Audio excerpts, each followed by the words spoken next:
Hello दोस्तों, स्वागत है आपका हमारे यूट्यूब चैनल उत्तराखंड ज्ञान में जीवन में। इंडियन पॉलिटी की जो हमारी एमसीक्यू सीरीज चल रही थी, आज उसका देखेंगे भाग 4। ये चैप्टर ऑलरेडी मैं आपको पढ़ा चुका हूँ, आज इनके देखेंगे प्रैक्टिस सेट। तो इसमें जो हमारे टॉपिक आज कवर करने वाले हैं हम, नीति निषेध तत्व, मूल कर्तव्य और उपराष्ट्रपति के बारे में। लगभग 115 महत्वपूर्ण इंपॉर्टेंट सवाल होने वाले इसमें। जब टॉपिक हमने पढ़ा था तो उसमें नीति निषेध तत्व, मूल कर्तव्य, उपराष्ट्रपति और राष्ट्रपति 4 टॉपिक कंप्लीट किए थे। तो आप पुरानी वीडियो देख लें, उनसे आपको आइडिया आ जाएगा। तो राष्ट्रपति वाला जो टॉपिक है उसके एमसीक्यू हम अगले दिन देखेंगे। इस हफ्ते की क्लास का कार्यक्रम आपको पहले ही बता रखा है हमने। कल हमारी उत्तराखंड का इतिहास वाली वीडियो आएगी दिन में 12 बजे करीब। इसके बाद अगले दिन पॉलिटी का एमसीक्यू आएगा, जिसमें हम राष्ट्रपति से रिलेटेड महत्वपूर्ण सवाल देखने वाले हैं।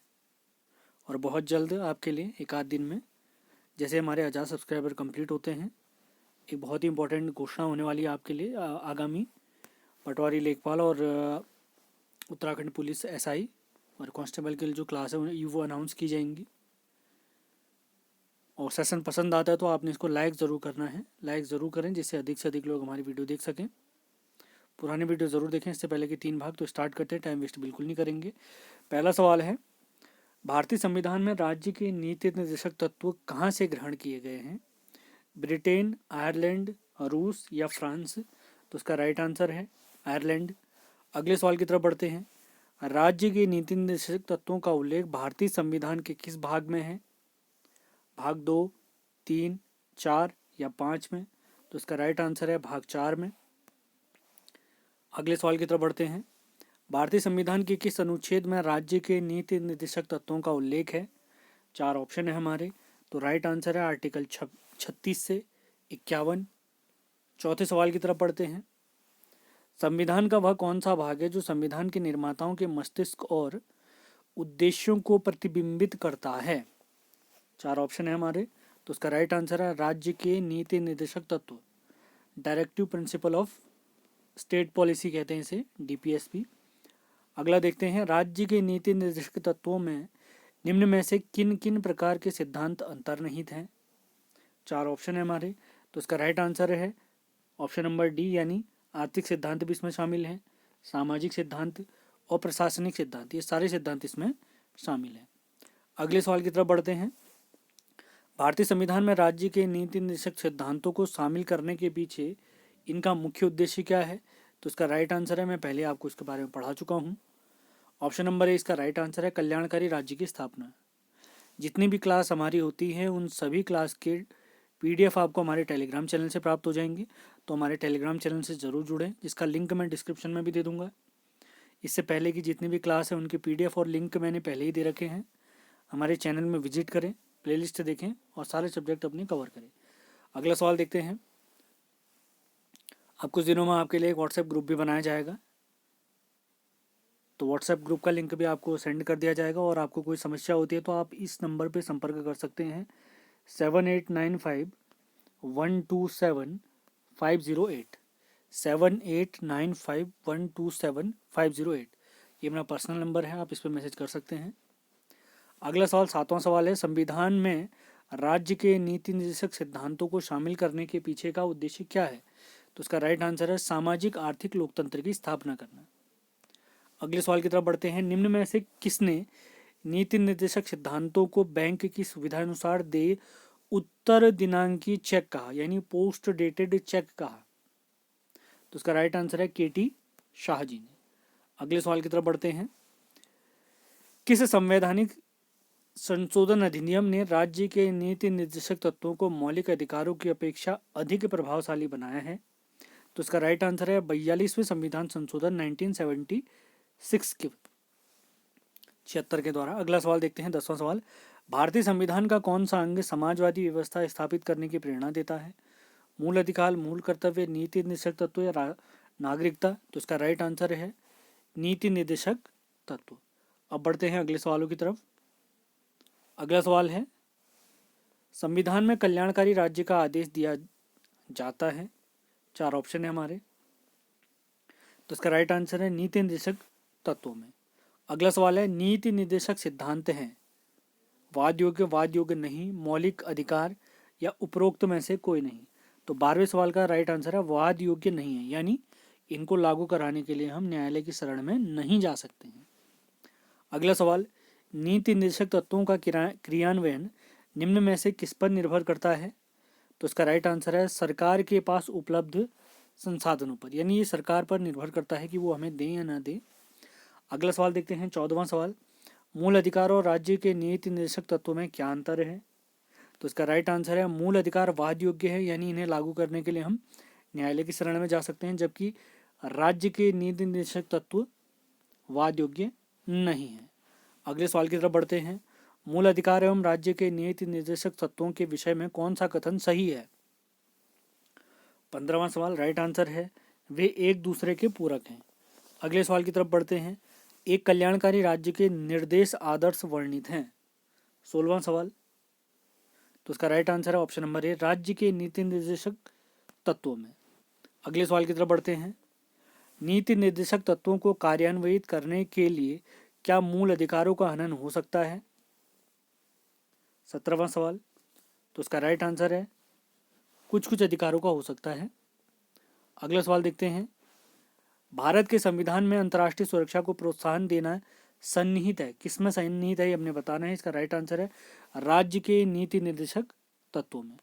अगले सवाल की तरफ बढ़ते हैं, समान कार्य के लिए समान वेतन भारत के संविधान में सुनिश्चित किया गया एक क्या है? तो इसका राइट आंसर है ऑप्शन नंबर डी, राज्य के नीति निर्देशक सिद्धांत का अंग है। सेशन पसंद आता है तो इसको लाइक ज़रूर करें आप लोग, जिससे अधिक से अधिक लोगों तक ये सेशन पहुंच पाए। जो भी लोग ये वीडियो देखते हैं ज़रूर लाइक करें। अगले सवाल की तरफ बढ़ते हैं, भारतीय संविधान के निम्नोक्त भागों में से किस एक में न्यायपालिका तथा कार्यपालिका के प्राथक्य का प्रावधान है? तो इसका राइट आंसर है राज्य के नीति निर्देशक सिद्धांत में। अब इससे रिलेटेड आर्टिकल कौन सा है ज़रूर बताएं, आप लोग लिख के बता सकते हैं। अगले सवाल की तरफ बढ़ें, भारतीय संविधान में राज्य के नीति निर्देशक सिद्धांत को किस मुख्य कारण से सम्मिलित किया गया है?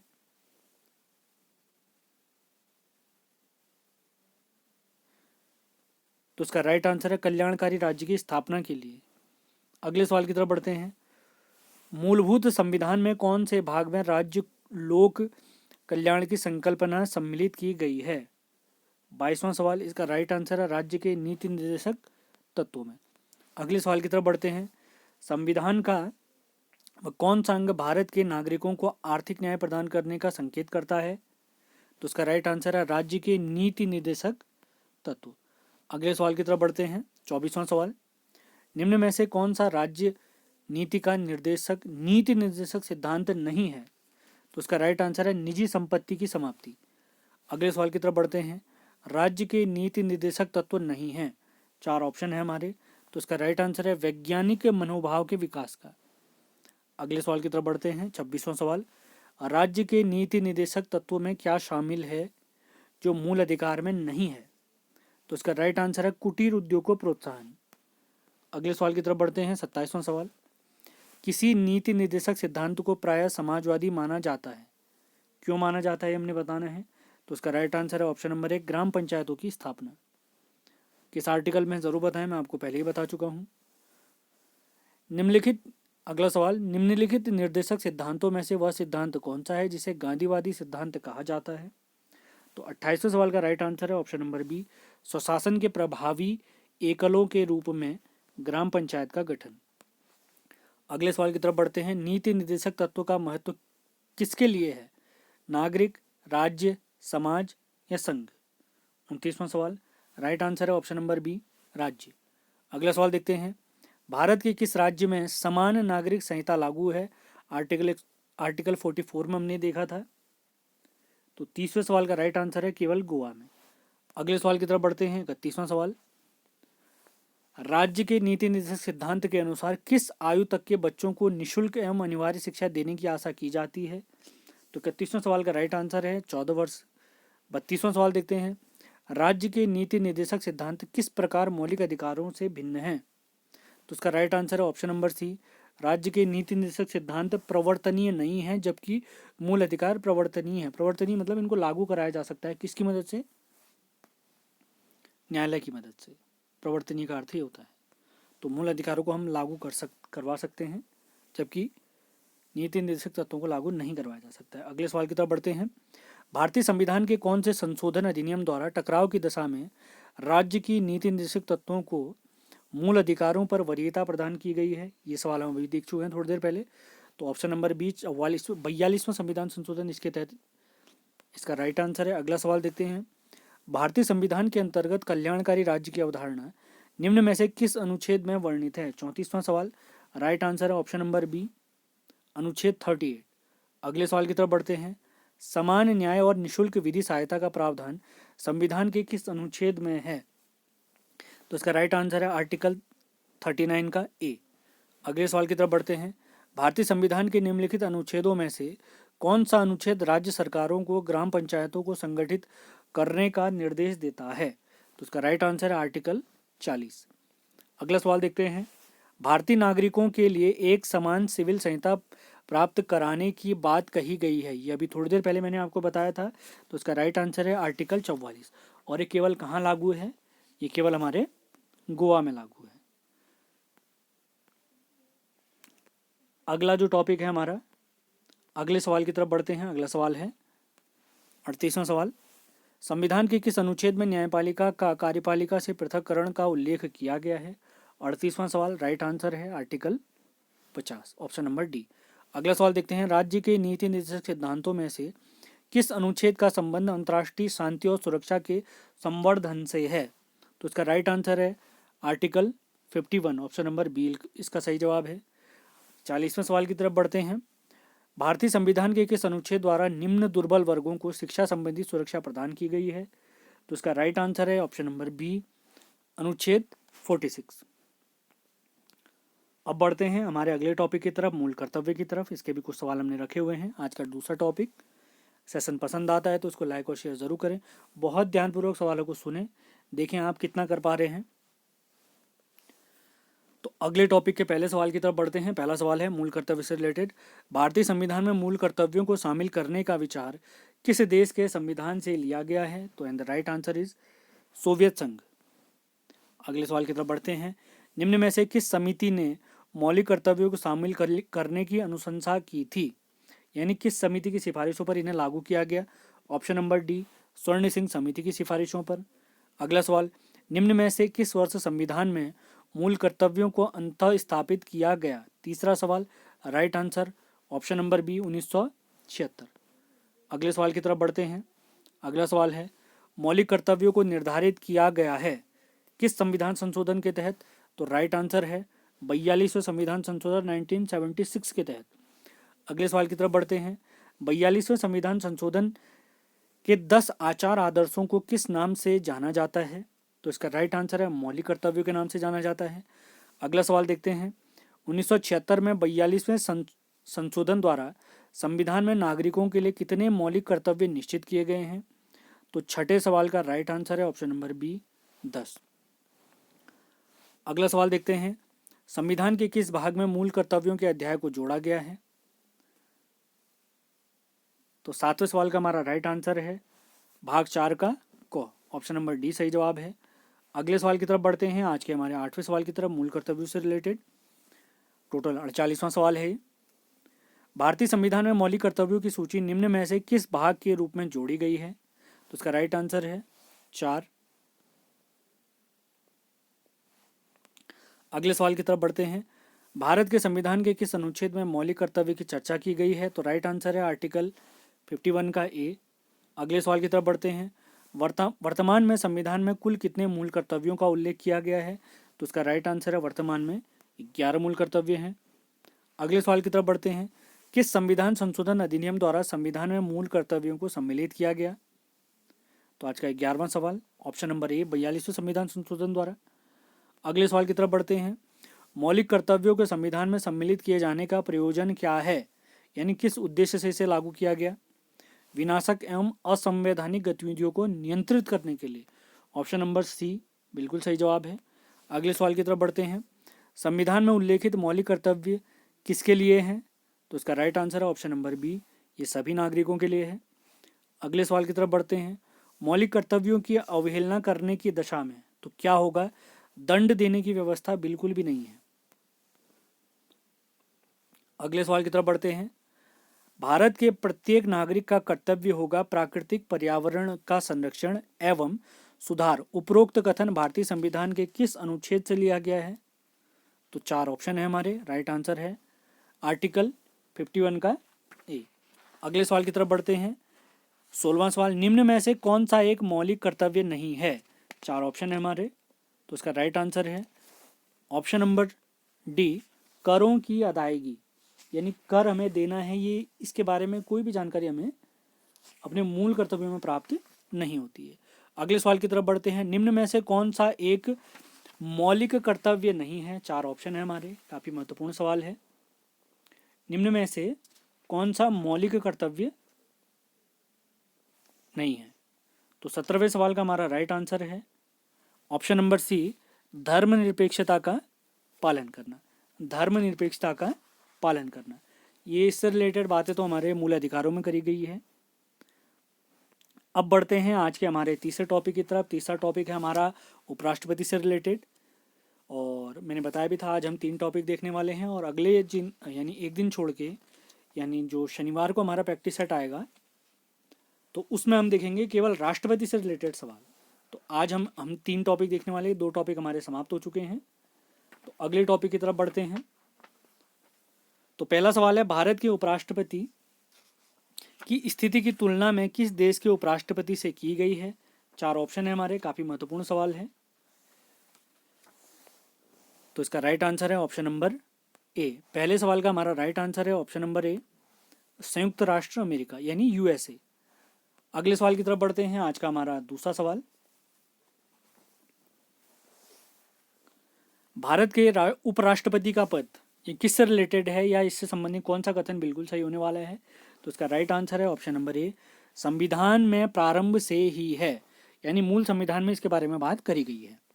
अगले सवाल की तरफ बढ़ते हैं। तीसरा सवाल है, उपराष्ट्रपति की अर्हता के संबंध में क्या सही नहीं है? तो 4 ऑप्शन है हमारे, 2 ऑप्शन ऊपर आप देख सकते हैं। वो भारत का नागरिक हो, उसकी आयु 35 वर्ष कंप्लीट हो चुकी हो, राज्यसभा का सदस्य हो, उपरोक्त में से कोई नहीं। तो इसका ये ऑप्शन नंबर सी बिल्कुल सही जवाब है। अगले सवाल की तरफ बढ़ते हैं। उपराष्ट्रपति, इनसे रिलेटेड कौन सा कथन बिल्कुल सही होने वाला है? तो संसद सदस्य नहीं होता है, यह बिल्कुल सही है। अगले सवाल की तरफ बढ़ते हैं। 5वां सवाल, उपराष्ट्रपति के संबंध में निम्न में से कौन सा कथन बिल्कुल सत्य है? तो 5वें सवाल का हमारा राइट आंसर है ऑप्शन नंबर बी, वह राज्यसभा का पदेन अध्यक्ष होता है। आप 4 के 4 ऑप्शन ध्यानपूर्वक देख सकते हैं। देखें आप आंसर कितना कर पा रहे हैं, अपने आंसरों को मैच जरूर करें। 6ठे सवाल की तरफ बढ़ते हैं। राज्यसभा की बैठकों का सभापतित्व कौन करता है? तो कौन करते हैं? हमारे राष्ट्रपति के राज्यसभा के सभापति, उपराष्ट्रपति जी इसकी। अगले सवाल की तरफ बढ़ते हैं। अगला सवाल है, उपराष्ट्रपति का चुनाव, 7वें सवाल की तरफ बढ़ते हैं। उपराष्ट्रपति का चुनाव करने वाली निर्वाचन संस्था के सदस्य कौन होते हैं? तो इसका राइट आंसर है संसद के दोनों सदनों के सदस्य। अगले सवाल की तरफ बढ़ते हैं। उपराष्ट्रपति के पद के निर्वाचन हेतु उम्मीदवार की अधिकतम आयु कितनी हो सकती है? तो अधिकतम आयु की कोई भी सीमा हमारी यहाँ नहीं बताई गई, लेकिन न्यूनतम 35 वर्ष आवश्यक है। 9वें सवाल की तरफ बढ़ते हैं। उपराष्ट्रपति का निर्वाचन कैसे होता है? महत्वपूर्ण सवाल। तो इसका राइट आंसर है ऑप्शन नंबर बी, अप्रत्यक्ष रूप से। अगले सवाल की तरफ बढ़ते हैं। 10वें सवाल की तरफ, उपराष्ट्रपति पद के निर्वाचन हेतु कौन सी पद्धति अपनाई जाती है? तो इसका राइट आंसर है ऑप्शन नंबर डी, समानुपातिक प्रतिनिधित्व एवं एकल संक्रमणी पद्धति। अगले सवाल की तरफ बढ़ते हैं। उपराष्ट्रपति पद के उम्मीदवार के नामांकन को निर्वाचक मंडल के कम से कम कितने सदस्यों द्वारा प्रस्तावित करना आवश्यक होता है? तो इसका राइट आंसर है ऑप्शन नंबर डी, 20। अगले सवाल की तरफ बढ़ते हैं। उपराष्ट्रपति पद के उम्मीदवार के नामांकन की निर्वाचक मंडल में कम से कम कितने सदस्यों का अनुमोदन आवश्यक होता है? तो 12वें सवाल का right answer option number D. अगले सवाल की तरफ बढ़ते हैं। 13वां सवाल, नामांकन के समय उपराष्ट्रपति पद के उम्मीदवार को जमानत के तौर पर कितने रुपए जमा करने होते हैं? तो इसका राइट आंसर है ऑप्शन नंबर बी, 15,000। अगले सवाल की तरफ बढ़ते हैं। संविधान में उपराष्ट्रपति के पुनर्निर्वाचन के संबंध में क्या प्रावधान है? 14वां सवाल, तो इसका राइट आंसर है कुछ भी नहीं। अगले सवाल की तरफ बढ़ते हैं। भारत के उपराष्ट्रपति के निर्वाचन से संबंधित विवाद को कौन तय करते हैं? 15वां सवाल, राइट आंसर है ऑप्शन नंबर सी, सर्वोच्च न्यायालय। कल कौन सी वीडियो आएगी मैंने आपको बता रखा है। कल 12 बजे हमारे उत्तराखंड के इतिहास से रिलेटेड 11वीं वीडियो आने वाली है, जिसमें हम पवार वंश यानी परमार वंश का अंतिम भाग देखेंगे या फोर्थ भाग देखेंगे। फोर्थ भाग का कहने का मतलब है राजाओं के बारे में कंप्लीट जानकारी हम ले चुके हैं, अब इनके प्रशासन से रिलेटेड महत्वपूर्ण फैक्ट हम करने वाले हैं। तो ज़रूर देखें, पुरानी वीडियो भी देखें, और जो कल वीडियो आने वाला उसके लिए भी तैयार रहें। अगले सवाल की तरफ बढ़ते हैं। उपराष्ट्रपति के चुनाव में कौन मतदान करते हैं? तो इसका राइट आंसर है ऑप्शन नंबर सी, लोकसभा और राज्यसभा के सदस्य या संसद के सदस्य भी कह सकते हैं। अगले सवाल की तरफ बढ़ते हैं। भारत के उपराष्ट्रपति का निर्वाचन होता है, तो इसका राइट आंसर है संसद के दोनों सदनों द्वारा। अगले सवाल की तरफ बढ़ते हैं। 18वां सवाल, उपराष्ट्रपति को कौन चुनता है? तो 18वें सवाल का राइट आंसर है ऑप्शन नंबर सी, संसद के सदस्यों द्वारा बना निर्वाचक मंडल। 19वें सवाल की तरफ बढ़ते हैं। जो सदस्य भारत के उपराष्ट्रपति का चुनाव करते हैं वे क्या होते हैं? वे होते हैं, तो इसका राइट आंसर है संसद के सदस्य होते हैं। अगले सवाल की तरफ बढ़ते हैं। मूल संविधान में यह उपबंध था कि उपराष्ट्रपति का निर्वाचन संयुक्त अधिवेशन में संवेद संसद के दोनों सदनों द्वारा होगा। किस संविधान संशोधन अधिनियम द्वारा इस संयुक्त अधिवेशन की प्रक्रिया को समाप्त किया गया है? तो इसका राइट आंसर है ऑप्शन नंबर ए, 11वें संविधान संशोधन अधिनियम के द्वारा। अब बढ़ते हैं आज के 21वां सवाल, हमारे उपराष्ट्रपति टॉपिक से रिलेटेड। उपराष्ट्रपति के कार्यकाल की अवधि कितने वर्ष होती है? इसका राइट आंसर है ऑप्शन नंबर बी, 5 वर्ष। मैं क्वेश्चन ध्यानपूर्वक पढ़ ले रहा हूँ, ध्यान से सुने आप लोग, थोड़ा क्लियरिटी नहीं है पीडीएफ में, उसके लिए क्षमा करें। अगले सवाल की तरफ बढ़ते हैं। उपराष्ट्रपति को पद की गोपनीयता की शपथ कौन दिलाते हैं? तो इसका राइट आंसर है हमारे राष्ट्रपति दिलाते हैं। अगले सवाल की तरफ बढ़ते हैं। उपराष्ट्रपति अपना त्यागपत्र किसे संबोधित करते हैं? तो ये हमारे राष्ट्रपति को करते हैं। 24वें सवाल की तरफ बढ़ते हैं। उपराष्ट्रपति को राज्यसभा के सभापति के रूप में अन्य भत्तों के अलावा कितना वेतन प्राप्त होता है? तो 24वें सवाल का राइट आंसर है ऑप्शन नंबर डी, 4 लाख। अगले सवाल की तरफ बढ़ते हैं। उपराष्ट्रपति को निम्न में से किसके समतुल्य वेतन मिलता है? तो उसका राइट आंसर है लोकसभा अध्यक्ष के समतुल्य। अगले सवाल की तरफ बढ़ते हैं। भारत के उपराष्ट्रपति को 4 लाख प्रतिमाह वेतन मिलता है, उन्हें निम्न में से किसके समान भत्ता मिलता है? तो 26वें सवाल का आंसर संसद सदस्य, ऑप्शन नंबर डी बिल्कुल सही जवाब है। अब बढ़ते हैं 27वें सवाल की तरफ। उपराष्ट्रपति को उसके कार्यकाल की समाप्ति के पूर्व पद से हटाने का अधिकार किसको प्राप्त है? तो 27वें सवाल का राइट आंसर है ऑप्शन नंबर सी, संसद। अगले सवाल की तरफ बढ़ते हैं।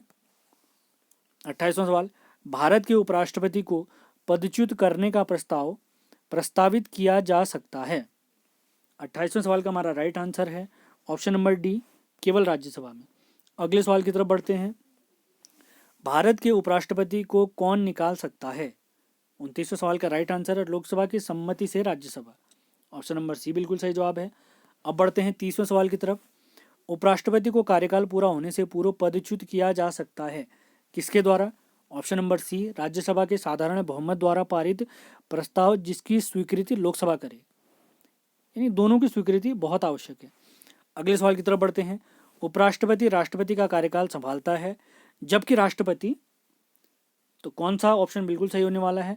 उपयुक्त सभी मामलों में, यानी अनुपस्थित हो, बीमार हो या अपना कार्य करने में अक्षम हो। अगले सवाल की तरफ बढ़ते हैं। जब उपराष्ट्रपति राष्ट्रपति का कार्यकाल संभालते हैं तो कौन सा कथन बिल्कुल सही होने वाला है? ऑप्शन नंबर बी, उसे राष्ट्रपति पद के सभी विशेष अधिकार एवं भत्ते प्राप्त होते हैं। अब बढ़ते हैं अगले सवाल की तरफ। 33वां सवाल, जब उपराष्ट्रपति राष्ट्रपति के कार्य को संभालता है तो उस दौरान राज्यसभा के सभापति पद पर कौन कार्य करते हैं? आज का 33वां सवाल उपराष्ट्रपति से रिलेटेड, तो उसका राइट आंसर है उपसभापति। अगले सवाल की तरफ बढ़ते हैं। राष्ट्रपति की मृत्यु पर जब उपराष्ट्रपति राष्ट्रपति का पद ग्रहण करता है तो उसका राइट आंसर है ऑप्शन नंबर बी, अधिकतम 6 माह तक पद पर आसीन रहता है। अगले सवाल की तरफ बढ़ते हैं। राज्यसभा के सभापति के रूप में उपराष्ट्रपति क्या नहीं कर सकते हैं? 35वां सवाल, तो इसका right answer option number A, Rajya Sabha को विघटित कर सकता है, ये नहीं कर सकते हैं अभी। अगले सवाल की तरफ बढ़ते हैं। निम्न में से कौन सा कथन असत्य है?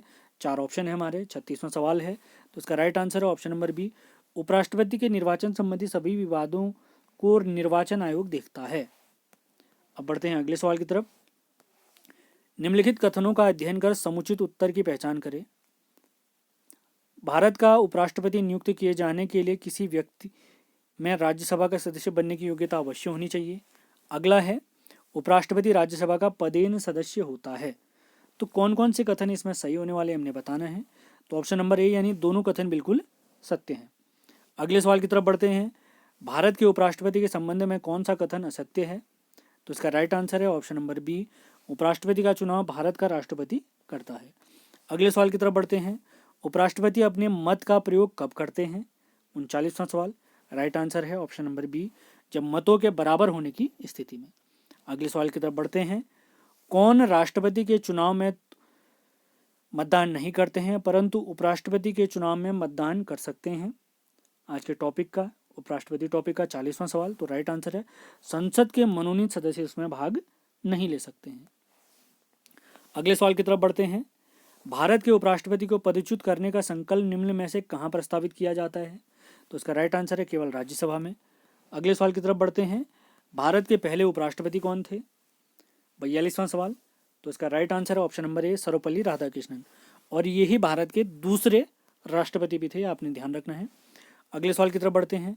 भारत के राष्ट्रपति निर्वाचित होने से पूर्व निम्न में से कौन उपराष्ट्रपति नहीं रहे? तो इसका राइट आंसर है ऑप्शन नंबर डी, ज्ञानी जैल सिंह। अगले सवाल की तरफ बढ़ते हैं। किसने 2 पूर्ण अवधियों के लिए भारत के उपराष्ट्रपति का पद संभाला था? 44वां सवाल, राइट आंसर है सर्वपल्ली राधाकृष्णन। अब बढ़ते हैं अगले सवाल की तरफ। 45वां सवाल, निम्नलिखित उपराष्ट्रपतियों में से कौन निर्विरोध नहीं चुने गए? तो इसका राइट आंसर है KR नारायणन जी। अगले सवाल की तरफ बढ़ते हैं। किस एकमात्र उपराष्ट्रपति की मृत्यु पद पर आसीन रहते हुई थी? तो इसका राइट आंसर है कृष्णकांत जी। अगले सवाल की तरफ बढ़ते हैं। निम्न में से किस उपराष्ट्रपति ने राष्ट्रपति पद के लिए निर्वाचन में भाग लेने से पहले अपने पद से त्यागपत्र दे दिया था? राइट आंसर है VV गिरी जी। अगले सवाल की तरफ बढ़ते हैं। निम्न में से कौन सर्वाधिक समय तक उपराष्ट्रपति पद पर आसीन रहे? 48वां सवाल, राइट आंसर है option number C, doctor S Radhakrishnan. अगले सवाल की तरफ बढ़ते हैं। निम्न में से कौन सबसे कम समय के लिए उपराष्ट्रपति पद पर आसीन रहे? तो राइट आंसर है VV गिरी जी। अगले सवाल की तरफ बढ़ते हैं। उपराष्ट्रपति को प्राप्त होने वाले वेतन भत्ते आदि, तो इनमें कौन सा कथन बिल्कुल सही होने वाला है? तो इसका राइट आंसर है ऑप्शन नंबर बी, राज्यसभा के सभापति के रूप में कार्य करने के लिए प्राप्त होते हैं। अगले सवाल की तरफ बढ़ते हैं। भारत के उपराष्ट्रपति पर अभियोग किसके द्वारा लगाया जा सकता है? 51वां सवाल, राइट आंसर है ऑप्शन नंबर ए, राज्यसभा। अगले सवाल की तरफ बढ़ते हैं। निम्न में से किस किस ने भारत के उपराष्ट्रपति पद का पद संभाला है? तो 52वां सवाल, राइट आंसर है ऑप्शन नंबर बी बिल्कुल सही होने वाला है, यानी पहला और चौथा ऑप्शन बिल्कुल सही है, मोहम्मद हिदायतुल्लाह और शंकर दयाल शर्मा जी। अगले सवाल की तरफ बढ़ते हैं। निम्न में से कौन सा एक व्यय भारत की संचित निधि पर भारित नहीं है? तो इसका राइट आंसर है ऑप्शन नंबर बी, भारत के उपराष्ट्रपति पद का उपराष्ट्रपति का वेतन। अगले सवाल की तरफ बढ़ते हैं। भारत के उपराष्ट्रपति का चुनाव किया जाता है? तो 54वें सवाल का राइट आंसर है ऑप्शन नंबर ए, संसद के सदस्यों द्वारा। अगले सवाल की तरफ बढ़ते हैं। भारत के उपराष्ट्रपति किसके पदेन सभापति होते हैं? ये तो काफ़ी सरल सा सवाल है, राज्यसभा के। अगले सवाल की तरफ बढ़ते हैं। भारत के उपराष्ट्रपति के पद पर लगातार 2 बार कौन रहे? तो इसका राइट आंसर है S राधाकृष्णन जी, सर्वपल्ली राधाकृष्णन जी। अगले सवाल की तरफ बढ़ते हैं। उपराष्ट्रपति का निर्वाचन किसके द्वारा किया जाता है? 57वां सवाल, तो राइट आंसर है संसद द्वारा। अंतिम सवाल देखते हैं आज का। अपनी पदावधि समाप्त होने से पूर्व उपराष्ट्रपति को उसके पद से हटाने का अधिकार किसे प्राप्त है? तो इसका राइट आंसर है ये संसद को प्राप्त है। इसी के साथ इंडियन पॉलिटी की जो हमारी सीरीज चल रही है, जो आगामी सभी परीक्षाओं के लिए, खासकर UPSC, RRB, NTPC और SSC के लिए काफ़ी महत्वपूर्ण सीरीज है। यानी वे सारी परीक्षाएं जिनमें हमारा इंडियन पॉलिटी पूछा जाता है या उससे रिलेटेड सवाल बनते हैं, तो उन सभी परीक्षाओं के लिए काफ़ी महत्वपूर्ण सीरीज होने वाली है। आज हमारी चौथी क्लास थी। इससे पहले 3 क्लास ऑलरेडी आ चुके हैं, उनको ज़रूर देखें। हम क्या करते हैं, थ्योरी वाली क्लास भी लेते हैं और उसके साथ प्रैक्टिस सेट भी लगाते हैं। तो पुराने वीडियो ज़रूर देखें, उनके लिंक मैं आपको दे दूँगा। सेशन पसंद आता है तो उसको लाइक और शेयर ज़रूर करना है। तो अगले वीडियो में मिलते हैं। कल हमारा आएगा इतिहास वाला वीडियो। धन्यवाद।